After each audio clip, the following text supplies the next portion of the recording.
સૌરાષ્ટ્રની એકમાત્ર સ્કૂલ જ્યાં ટ્રસ્ટી તથા સંચાલકો ડોક્ટર, એન્જિનિયર તથા શિક્ષકો છે એવી Kanabar school of science and commerce. કાર્યક્ષેત્ર ધોરણ 5 થી 10, 11-12 સાયન્સ એન્ડ કોમર્સ. દીકરાઓ અને દીકરીઓ માટેના ઉજ્જવળ ભવિષ્ય માટે વાલીઓની પહેલી પસંદગી Kanabar school of science and commerce.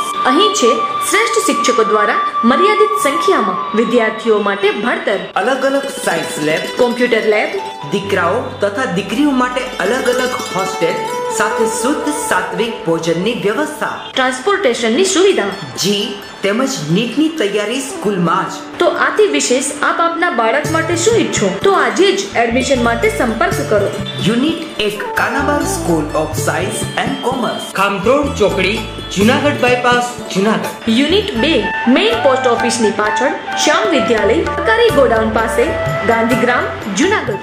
ચલો, ગુડ મોર્નિંગ બાળકો. આજે ખાસ કરીને કિર્ચોફના નિયમો પહેલા અને બીજા બે ભણી ગયા છો તમે. એના પરથી વિસ્ટન બ્રિજ વૈજ્ઞાનિકનું નામ છે ચાર્લ્સ વિસ્ટન. ચાર્લ્સ વિસ્ટન દ્વારા તૈયાર કરવામાં આવેલો એવો એક પરિપથ કે જે વિસ્ટન બ્રિજના નામથી ઓળખાશે. એમાં ખાસ કરીને 4 અવરોધો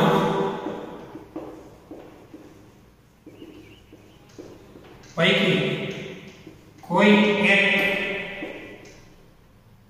અજ્ઞાત હોય.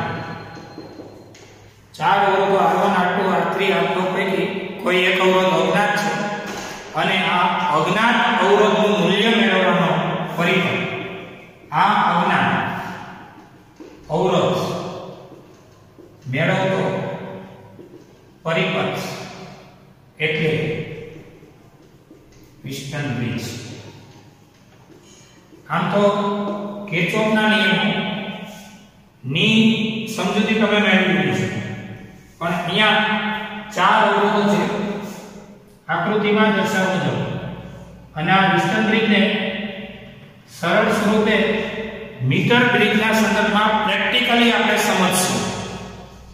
આ છે 4 અવરોધોને જોડતો બંધ પરિપથ.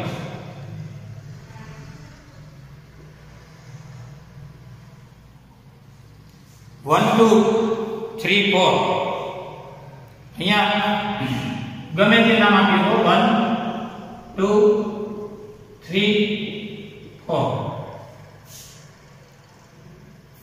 આ છે બેટરી.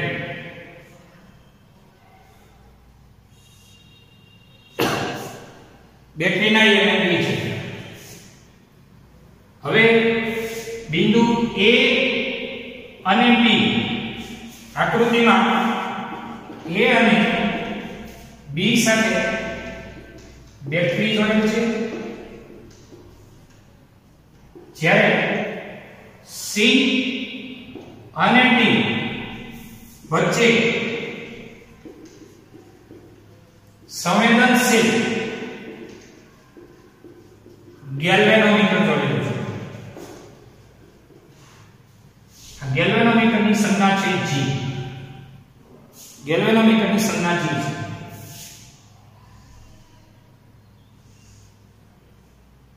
ખાસ તો ચાર્લ્સ વિસ્ટને બનાવેલો બ્રિજ શું કામનો છે તો કે 4 અવરોધો પૈકી કોઈ એક અજ્ઞાત અવરોધ હોય ને એ અજ્ઞાત અવરોધનું મૂલ્ય મેળવવા માટે.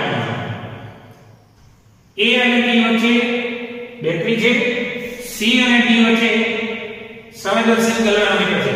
તમે ગેલ્વેનોમીટરનો અભ્યાસ આના પછીના ચેપ્ટરમાં કરશો. ગેલ્વેનોમીટર છે શું તો કે સૂક્ષ્મ પ્રવાહની હાજરી નોંધતું ઉપકરણ છે. ગેલ્વેનોમીટર એટલે સૂક્ષ્મ પ્રવાહની હાજરી નોંધતું ઉપકરણ છે.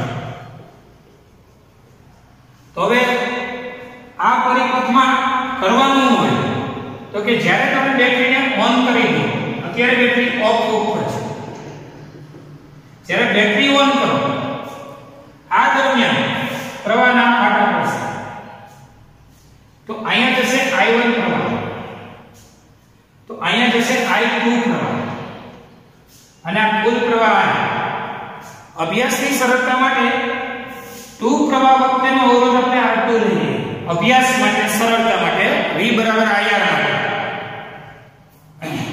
જ્યારે અહીંયા આપણે લઈ લઈએ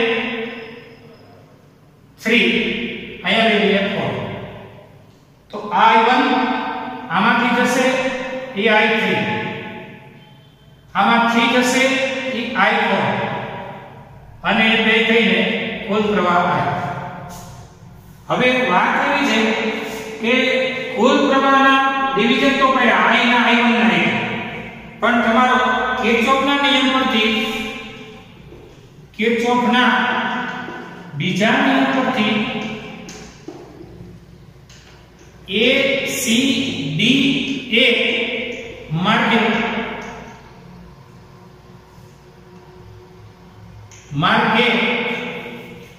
આપણે ગણતરી કરીએ A પાસેનો વોલ્ટેજ V,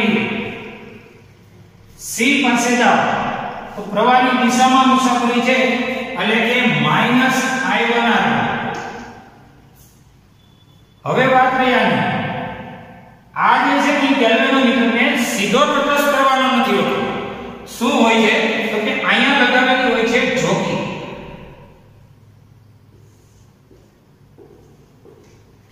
જોકી દ્વારા ગેલ્વેનોમીટરના આ છેડાને આ નીચેના છેડાને સરકાવવાનો હોય છે. સરકાવતા જે બિંદુએ પહોંચતા ગેલ્વેનોમીટરનું આવર્તન શૂન્ય બતાવી દે, એટલે કે ગેલ્વેનોમીટરમાંથી કોઈ પ્રવાહ શૂન્ય થઈ જાય ત્યારે આ બિંદુને તટસ્થ બિંદુ કહેવાય. અને ગેલ્વેનોમીટરમાં પ્રવાહ શૂન્ય ત્યારે જ થાય કે જ્યારે વિસ્તરણની સંતુલનમાં આવે. ટૂંકમાં 4 અવરોધોમાંથી 3 જ્ઞાત છે અને 1 અજ્ઞાત છે. આકૃતિમાં દર્શાવ્યા મુજબ 4 સિસ્ટમને આ જે કંઈ બ્રિજ બનાવ્યો છે એ વિસ્તરણ બ્રિજ ગણાશે અને આ વિસ્તરણ બ્રિજમાં A અને B અને બેટરી ભુજા કહેવાય. A અને B સાથે બેટરી જોડેલી છે અને બેટરી ભુજા કહેવાય. C અને D વચ્ચે સંવેદનશીલ ગેલ્વેનોમીટર જોડેલું છે. ગેલ્વેનોમીટરનો આ છેડો ફિક્સ હોય, જોડી દેવાનો. જ્યારે ગેલ્વેનોમીટરનો બીજો છેડો જોકી સાથે જોડવાનો. જોકી એ બોલપેન જેવડી સાઈઝમાં તમારા પ્રેક્ટિકલમાં આવશે, તમે સમજી શકશો. બોલપેન જેવડી સાઈઝમાં આવશે અને જોકીને આમ તાર ઉપર સરકાવવાની થશે. તાર ઉપર સરકાવતા જે બિંદુએ પહોંચતા ગેલ્વેનોમીટરમાં આવર્તન શૂન્ય થાય એ બિંદુને તટસ્થ બિંદુ કહેવાય. એટલે આ વખતે અહીંયા કોઈ પ્રવાહ વહેશે નહીં. એટલે હવે તટસ્થ સ્થિતિમાં ACDA માટે કિર્ચોફનો બીજો નિયમ ચાલે છે. A પાસેના બે દિશામાં જવા એટલે -I1R1, આમાં કોઈ પ્રવાહ વહેશે નહીં. આમ જાવ એટલે આમો મળે છે, આમો મળે એટલે +I2R2 અને તમે એ બિંદુએ પાછા પહોંચી ગયા છો. આ વખતે VA કેન્સલ, -I1R1 બરાબર -I2R2, બંને માઈનસ કેન્સલ, I1R1 બરાબર I2R2. એટલે કે તમારી પાસે I1/I2 એ થઈ જશે R2/R1 થઈ જશે. I1/I2 એ થઈ જશે R2/R1 થઈ જશે. એવી જ રીતે તમે આ માર્ગે કિર્ચોફનો બીજો નિયમ વાપરો તો હવે તમારા આ બંધ ગાળા માટે C B D A માટે કિર્ચોફનો બીજો નિયમ વાપરશો. એટલે આમ તો તમે જેને પ્રવાહ જ નથી કહેતા ગેલ્વેનોમીટર તટસ્થ થઈ જાય છે તો ખરેખર I1 ઈજ I1 હોય છે, I3 ઈજ I1 હોય છે. આ જરાક મગજમાં રાખજો. આપણે ભલે દર્શાવી I3, આમ તો પ્રવાહ જતો નથી, જે પ્રવાહ છે ઈ જ આમ જાય છે અને આમ પ્રવાહ નથી જતો, I2 જાય છે ઈ જ અહીં પહોંચે છે. એટલે એને અથવા કહી દઈશું I2. તો આ હિસાબે હવે CD D C માર્ગે કિર્ચોફનો બીજો નિયમ I C B B C માં સી પાયના વોલ્ટેજ વીસી દિશામાં જાવ એટલે માઈનસ I1 R3 આમ જાવ એટલે સામો મળ્યો I2 સામો મળ્યો છે અને R4 અવરોધ છે એટલે કે પ્લસ I2 R4 હવે આમાંથી જો કોઈ પ્રવાહ વહેતો નથી તટસ્થ સ્થિતિની ગણતરી છે બરાબર VC cancel I1 R3 minus થશે એટલે I2 R4 તો પછી બંને માઈનસ કેન્સલ એટલે I1 by I2 R4 by R3 number A number સમીકરણ 1 અને 2 સરખાવો તો હવે 1 અને 2 સરખાવતા આને રાખો તો વધે છે 21 બરાબર 43 એટલે કે 14 બરાબર 23 આને કહેવાય વિસ્તંભી સંતુલન સ્થિતિ વિસ્તંભીની સંતુલન સ્થિતિ માટે સામસામેના અવરોધોનો ગુણાકાર જો સામસામેને 14 બરાબર 23 આઈ ગયો 23 સામસામેના અવરોધનો ગુણાકાર બરાબર સામસામેના અવરોધનો ગુણાકાર થાય આ વખતે વિસ્તંભી સંતુલન સ્થિતિમાં છે વિસ્તંભી સંતુલન સ્થિતિમાં હોય ત્યારે ગેલ્વેનોમીટરમાંથી કોઈ પ્રવાહ હોય નહીં આ સમગ્ર પરિસ્થિતિ નું નિર્માણ ચાર્લ્સ વિસ્ટને કર્યું છે ચાર અવરોધો પૈકી 3 જ્ઞાત છે એક અજ્ઞાત છે આ અજ્ઞાત અવરોધનું મૂલ્ય મેળવવા માટેનો આ પરિપથ છે એમાં આકૃતિ પહેલા દોરતા શીખો આકૃતિમાં A અને B ને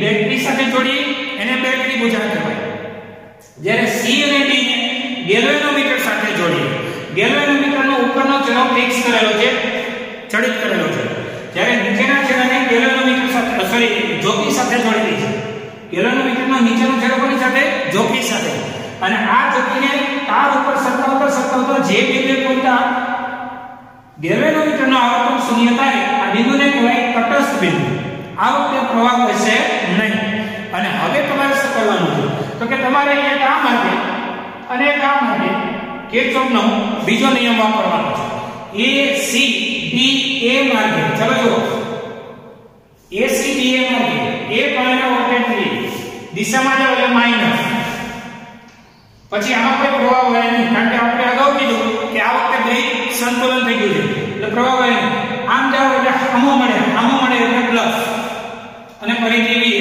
આ બે કેન્સલ થતા આ સમીકરણનું નિર્માણ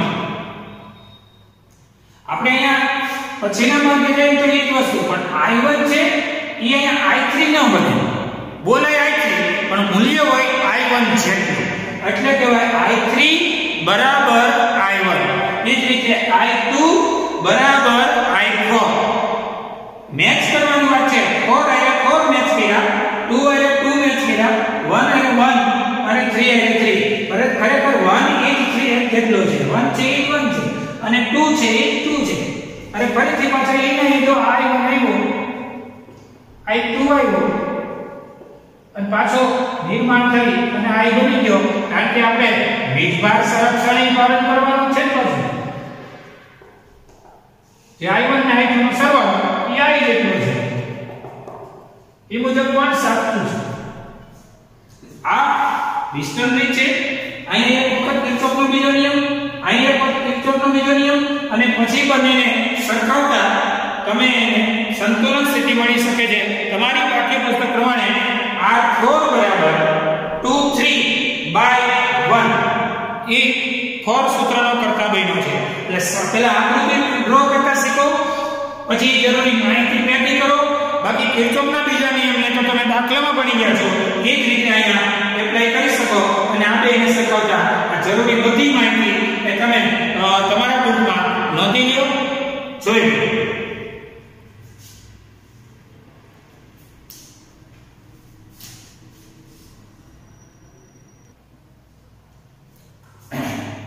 ચાલો જો ઉદાહરણ 3.8 એમાં વિસ્ટન બ્રિજની 4 ભુજાઓ છે, જેમાં દરેક ભુજામાં અવરોધનું મૂલ્ય આપેલું છે અને આ જરૂરી માહિતી પરથી તમારે ગેલ્વેનોમીટરમાંથી પ્રવાહને ગણતરી બતાવવાની છે. ગેલ્વેનોમીટરમાંથી કેટલો પ્રવાહ વહે. હવે આ માહિતી આ પ્રમાણે છે. વિસ્ટન બ્રિજની 4 ભુજાઓ છે, એમાં AB નો અવરોધ છે 100 ઓહ્મ.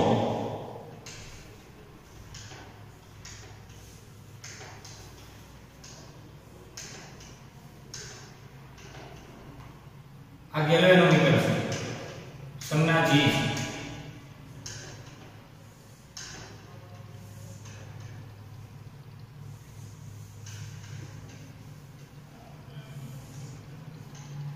દસ વોલ્ટની બેટરી.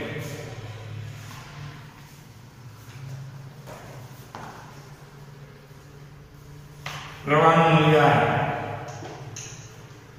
આકૃતિ તમને આપેલી છે. I1 I2 આ છે અવરોધ 100 ઓહ્મ. બીજો અવરોધ 60 ઓહ્મ. અહીં એક અવરોધ છે 5 ઓહ્મ. એક અહીંયા છે 10 ઓહ્મ.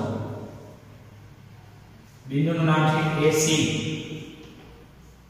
અહીંયા નામ છે BB. આ છે 15 ઓહ્મનું ગેલ્વેનોમીટર. પસાર થઈ પ્રવાહને કીધો I સફિક્સમાં G. I1 માંથી Ig ગયો તો આને કહેવાય I1 - Ig. I1 માંથી Ig કટ છે. I2 અને Ig નો સરવાળો એને કહેવાય I2 + Ig. કુલ પ્રવાહ આખી આકૃતિ તમને આપેલી છે. AB 100 જોયો, પછી BC 10, CD 5, AD 60. તમને એમ કે જે આકૃતિમાં દર્શાવ્યા પ્રમાણે હજી માહિતી દો. 15 ઓહ્મ અવરોધ ધરાવતું ગેલ્વેનોમીટર B ને D વચ્ચે જોડેલું છે. AC ને સમાંતર, A અને C બિંદુને સમાંતર 10 વોલ્ટની બેટરી છે. ગેલ્વેનોમીટરમાંથી પસાર થતો પ્રવાહ Ig કેટલો થાય એ તમારે ગણતરી કરવાની છે. Ig નો આખા દાખલામાંથી Ig ની ગણતરી કરો. સરળ સમજૂતી એ પ્રમાણે છે કે આકૃતિ પરથી A B D A માર્ગે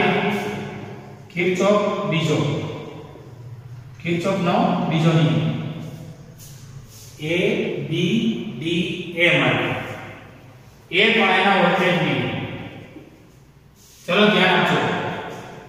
આમ જોશો એટલે 100 આવ્યા, દિશામાં જાવ એટલે 12. આમ આવશો. જો એક શક્ય પરિસ્થિતિ કહું કે આખો દાખલો વિસ્ટન બ્રિજ સંતુલનમાં હોય ને તો આમાં કોઈ પ્રવાહ વહે નહીં. તો ક્યારે દાખલા તરીકે 100 × 5 આ બે કે 500, તો આ બેનો ગુણાકાર 500 થતો હોય ને તો આમાં કોઈ પ્રવાહ વહે નહીં. તો આવડો આ શ્રેણી કહેવાય, આ શ્રેણી કહેવાય અને તમારી ગણતરી એક બની જશે. અહીંયા એવું નથી. અહીંયા 100 × 5 500 થાય છે, 10 × 60 600 થાય છે. અહીંયા વિસ્ટન બ્રિજ સંતુલનમાં નથી, કારણ કે સામેનો ગુણાકાર જેટલો આ બેનો ગુણાકાર થતો નથી. જો થાય તો સંતુલનમાં કહેવાય, તો આમાં પ્રવાહ વહે નહીં. અહીંયા વહે છે તો વહે છે બરાબર. અહીંથી આમ 100 આવ્યો, આમ આવો એટલે કે -15 Ig દિશામાં જાવ એટલે માઈનસ. હાલો આમ જાવ તો હામો આવ્યો +60 I2 અને એ બિંદુએ પહોંચી ગયા એટલે B.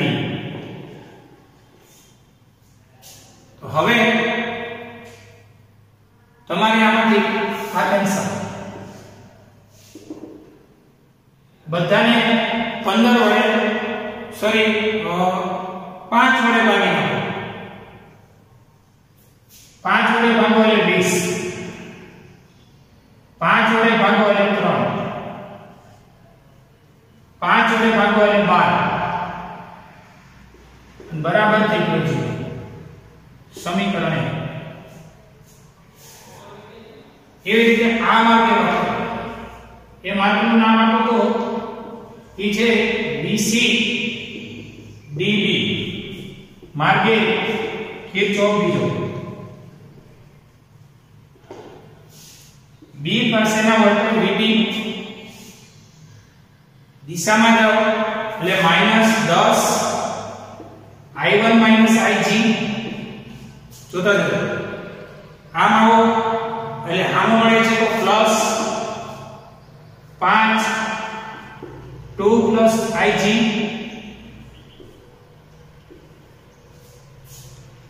આમાંથી જાઓ જ્ઞાન આમ મળે તો તમારી મુસાફરી B થી C છે દિશામાં જાઓ એટલે માઈનસ પછી આમ જાઓ તો આમ મળ્યો એટલે પ્લસ.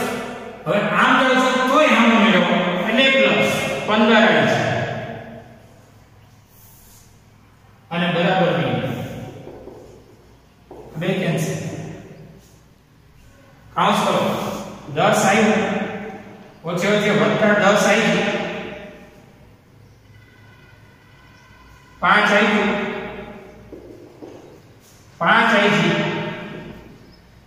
15 આવી બરાબર 0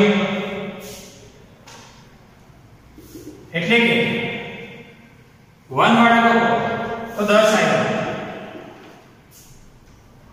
પછી Ig વાળા કરો 10 ને 5 15 ને 15 30 Ig પછી 2 વાળા કરો 5 Ig બીજો કઈ નથી બરાબર 0 નંબર 2 આપો અહીંથી થોડું મિનિમાઇઝ કરો તો બધાયને કેટલા વડે ભાગે કરે 5 વડે તો 5 વડે ભાગો એટલે 5 2 10 5 વડે ભાગો 5 6 30 5 વડે ભાગો એટલે 1 I2 1 નો લઘુત્તમ એટલે કઈ વાંધો નહીં અને 5 વડે ભાગો number 2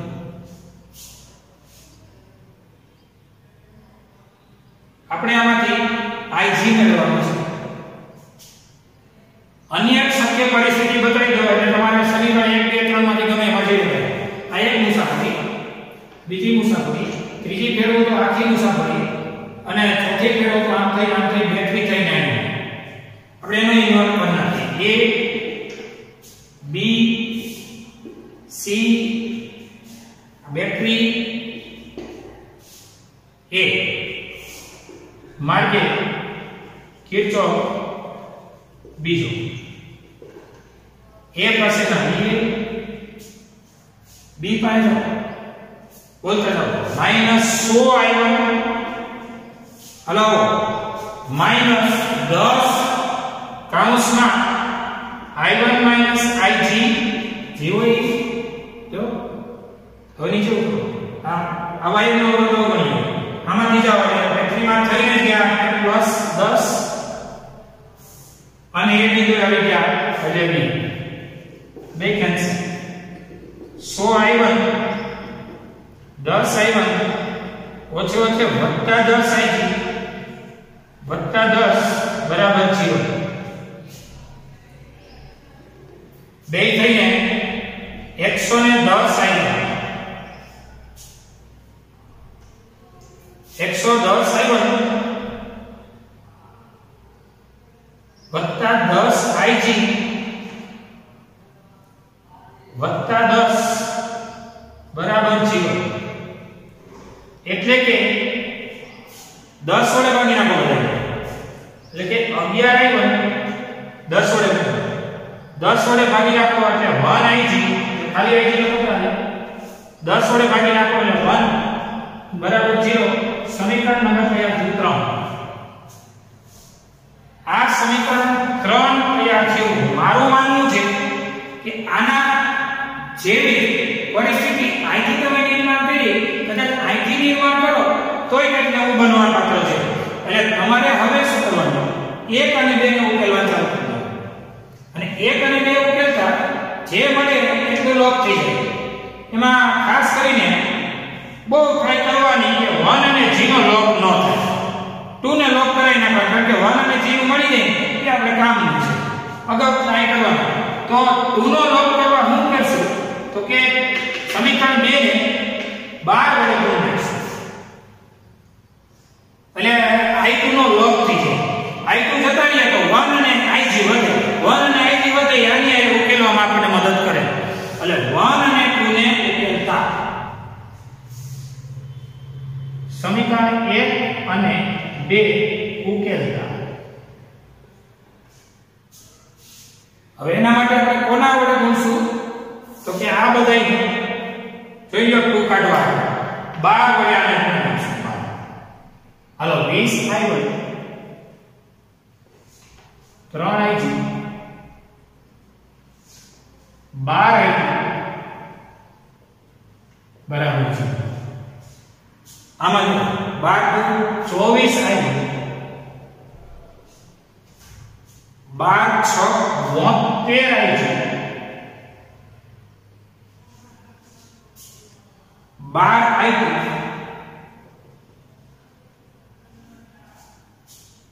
12 Guna 0 A 0 minus i minus i plus આનો લોપ 72 ને 3 75 i ઓછે ઓછે વધતા 24 માંથી 2 4 આયો મોટા નિશાની કરો તો પછી તમને આ ઘટના લેવલ વાળું સમીકરણ મળ્યું કે 4i1 -75ig વત્તા 0 કાઈ નથી એટલે 0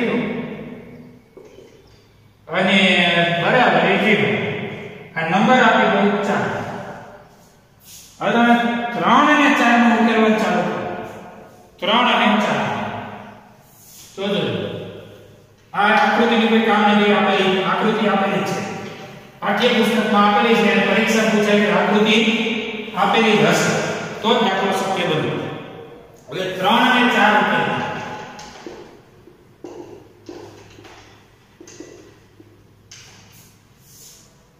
ચાલો 11i વત્તા ig વત્તા 1 બરાબર છે ઓલામાં 4i1 75ig માઈનસ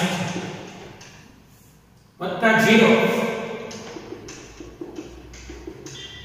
બરાબર છે 3 અને 4 નો ઉકેલ છે તો આને 4 ને અને આને 11 વડે ગુણી નાખો અથવા ઓલાને 1 ને 75 વડે ગુણી નાખો ઈઝી ટાઈપ કરે ઈઝી આ થાય અને 4 અને આને 11 ચોક 44 આવી 4ig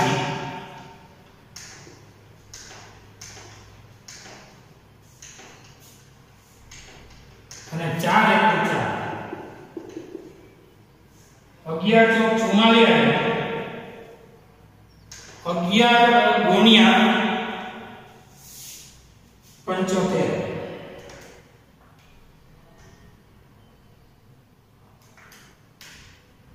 825 ig નિશાની માઈનસ આનો મૂલ્ય ગુણાકાર 0 11 ગુણ્યા 0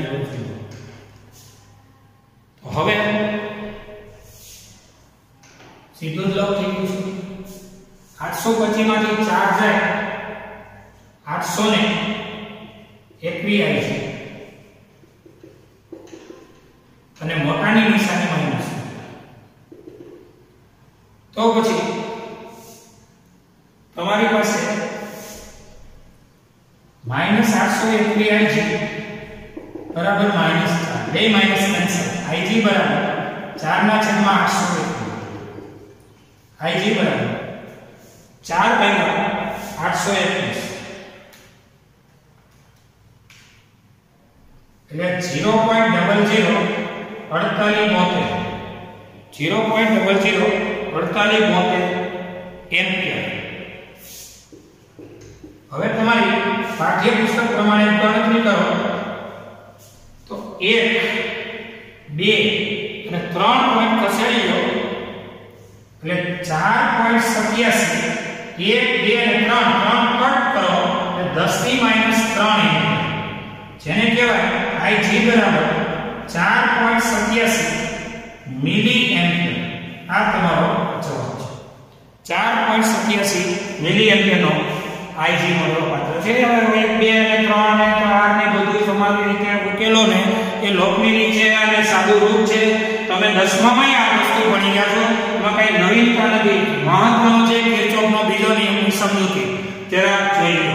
અને કોઈ પણને કાંઈ પ્રોબ્લેમેટિક હોય તો મને રાત્રિના એટલે સાંજના 8 થી 9 સાંજે મને 8 થી 9 માં ફોન કરી અને તમે આને કોઈ પણ માહિતી જોતી હોય, કોઈ પણ જગ્યાએ ટિપિકલ પરિસ્થિતિમાં અટવાતા હોય તૈયારીમાં, તો સાંજે 8 થી 9 માં મને ફોન કરી અને પૂછી શકો છો.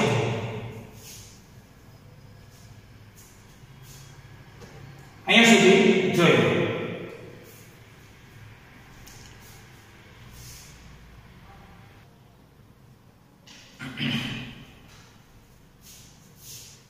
ચાલો હવે સ્વાધ્યાયનો પહેલો કારની એક સંગ્રાહક બેટરીનું EMF 12 વોલ્ટ છે.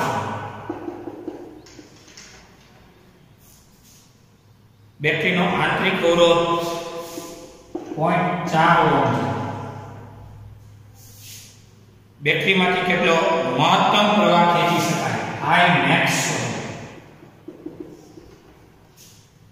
આપણે જાણીએ છીએ પ્રવાહનું સૂત્ર.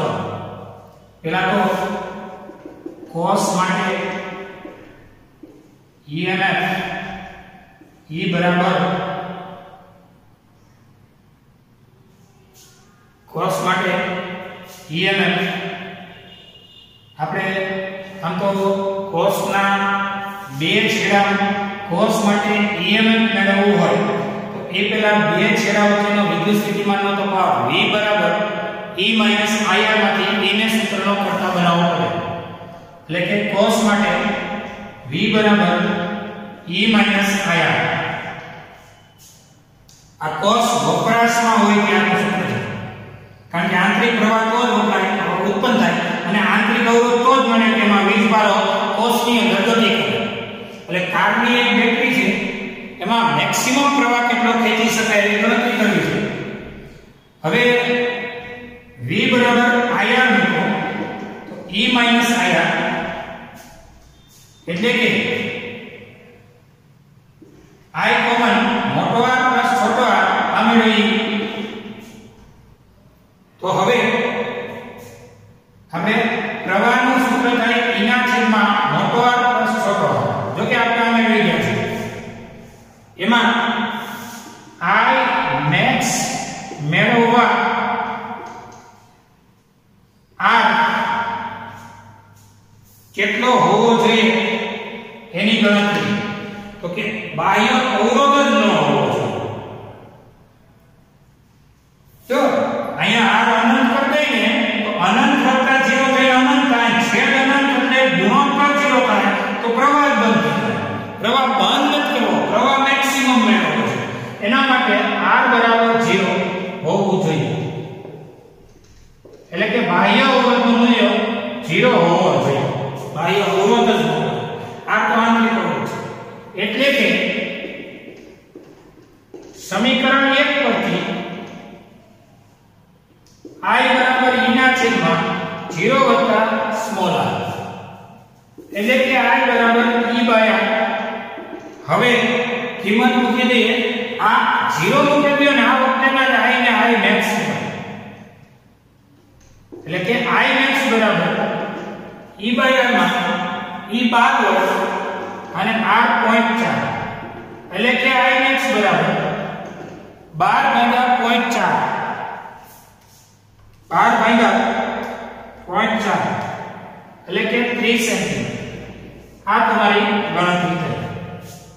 सूत्र કયું એટલે કે જો કોઈ પણ કોષ હોય એના માટે આ સૂત્ર વપરાશ દરમિયાન વાપરી શકાય. કોષનું વપરાશ થતું હોય ત્યારે મહત્તમ પ્રવાહ ખેંચવો છે બેટરી માટે. એટલે કારની એક સંગ્રહક બેટરી છે. સંગ્રહક બેટરી એટલે સ્ટોરેજ લેવાની બેટરી કારમાં ક્યાં. અને આ બેટરીનો આંતરિક અવરોધ આપ્યો છે EMF આપ્યો છે. કેટલો મેક્સિમમ પ્રવાહ એમાંથી ખેંચી શકાય. હવે બેટરીમાંથી પ્રવાહ ખેંચવો એનો મતલબ બેટરીને વપરાશ કરવી અને બેટરી વપરાશ હોય E પ્લસ આયન થાય સોરી E માઈનસ આયન થાય. અને બેટરી જો ચાર્જિંગ થતી હોય વીજભારનો સંગ્રહ કરતી હોય તો V બરાબર E પ્લસ આયન થાય. જેની શક્ય પરિસ્થિતિ આપણે આઉટ ઓફ ટેક્સની એ પણ જોઈ લઈશું. અત્યારે તો કારની બેટરી વપરાશ છે કોષ માટે કૌંસમાં વપરાશની સ્થિતિમાં V બરાબર E માઈનસ આયન. V એટલે કેપિટલ આયન, E માઈનસ આયન. I કોમન મોટો R પ્લસ છોટો r. એમાંથી આ સૂત્રનો કર્તવ્ય જો E ના છેદમાં સ્ટેપ I મેક્સિમમ મેળવવો હોય તો આ મૂલ્ય 0 હોવું જોઈએ. કારણ કે અત્યારે મોટા મૂલ્યનો પ્રવાહ માટે મૂલ્ય આ 0 પર દેવું એટલે આ છેદ નાનો થાય અને છેદ નાનો થાય એટલે આ મોટો થાય. આ વ્યસ્ત છે. એટલે સમીકરણ એક પરથી I max એટલે E ના છેદમાં 0 વત્તા r થઈ ગયો. ત્યાં સુધી I કહેવાય I max કરો તો મોટો r થઈ જાય 0. અને જાણીતા મૂલ્ય મૂકી તમે આ ગણતરી કરી શકો છો.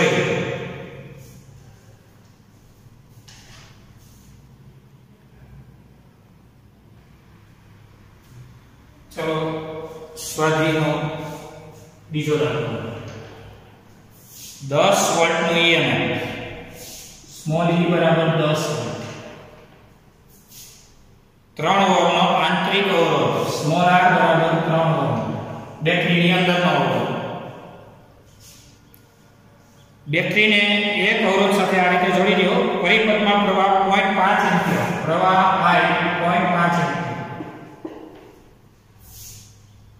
હોય તો અવરોધકનો અવરોધ કેટલો? Capital R. પરિપથ બંધ હોય એટલે કે જોડેલો હોય આ સ્થિતિમાં ટર્મિનલ વોલ્ટેજ કેટલો? Terminal voltage is terminal voltage is capital V. હવે તમને કોષ માટે તમે સારી રીતે બધા સૂત્રો જાણો છો કે ભાઈ V બરાબર E માઈનસ આયન. કોષ માટે આ V છે ને એ ટર્મિનલ વોલ્ટેજ નું સૂત્ર છે. તમને પતો છે કે ટર્મિનલ એટલે શું? તો કે કોષના બે છેડા વચ્ચેનું પરિણામી વોલ્ટેજ. આ ટર્મિનલ વોલ્ટેજ V બરાબર E માઈનસ IR છે. હવે મારી E જાણીતો છે, I અને R જાણીતો છે. તો હવે 10 માઈનસ 0.5 ગુણ્યા 3 5 તેરી 15 1.5 બાદ કરો એટલે 8.5 વોલ્ટ. આ થયો એનો ટર્મિનલ વોલ્ટેજ. વાત રહી અવરોધ કેટલો? તો કે ઓહમના નિયમ પરથી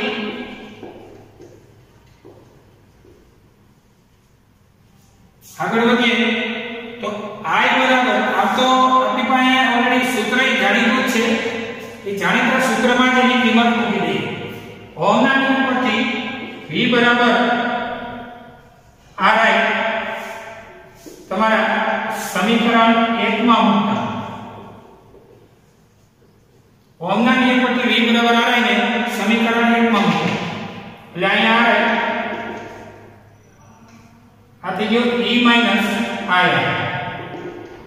એમાંથી I કોમન મોટો R પ્લસ છોટો r એ હોય તો E. તમારે એમાંથી જાણીતી કિંમત મૂકવાની છે એટલે R પ્લસ R સૂત્રનો કરતા E બાય I. R એમ રહેશે E by I minus small r. તો હવે આ ગણતરી આમ લખી શકાશે કે R બરાબર સ્મોલ e એટલે 10, I એટલે 0.5 અને સ્મોલ r એટલે 3 અને 10 1/2 આ 1/2 2 ઉપર ગયા એટલે 20 - 3 r બરાબર 17 ઓહમ જે શક્ય છે કે બાહ્ય અવરોધ કેટલો 17 ઓહમ.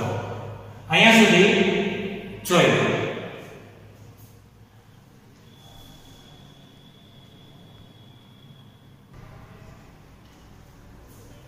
ચલો ડેઈલી ટેસ્ટ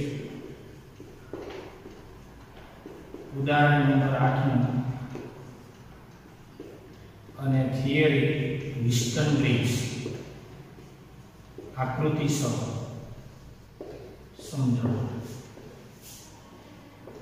3 ઉદાહરણ નંબર 8 નું તમારું 4 બંને પ્રશ્નો ડેઈલી ટેસ્ટમાં તૈયારીમાં. અહીંયા આપણો લેક્ચર પૂરો થાય છે. જોઈએ.